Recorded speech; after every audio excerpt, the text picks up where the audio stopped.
കേന്ദ്ര അന്വേഷണ സംഘങ്ങൾ വരും ദിവസങ്ങളിൽ കേരളത്തിൽ വീണ്ടും പിടിമുറുക്കുമോ? സിബിഐ വീണ്ടും കേരളത്തിൽ എത്താൻ പോവുകയാണ്.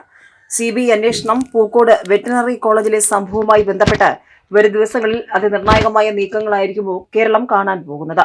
പൂക്കോട് വെറ്റിനറി കോളേജ് വിദ്യാർത്ഥി സിദ്ധാർത്ഥിന്റെ കൊലപാതകത്തെക്കുറിച്ച് അന്വേഷിക്കാൻ വൈകിയെങ്കിലും സിബിഐയെ ചുമതലപ്പെടുത്താൻ സംസ്ഥാന സർക്കാർ കൈക്കൊണ്ട തീരുമാനം സ്വാഗതാർഹമാണെന്ന് സേവ് യൂണിവേഴ്സിറ്റി ക്യാമ്പയിൻ കമ്മിറ്റി.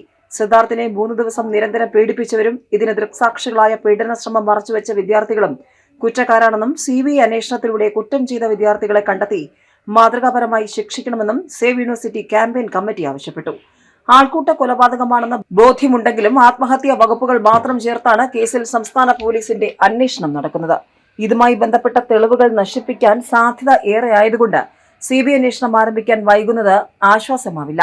കോടതിയുടെ മേൽനോട്ടത്തിൽ ദേശീയ ഏജൻസി അന്വേഷണം നടത്തണമെന്നാവശ്യപ്പെട്ടുള്ള കത്ത് കമ്മിറ്റി രാഷ്ട്രപതിക്കും ഗവർണർക്കും മുഖ്യമന്ത്രിക്കും സുപ്രീം കോടതിയുടെയും ഹൈക്കോടതിയുടെയും ചീഫ് ജസ്റ്റിസുമാർക്കും നൽകിയിരുന്നു.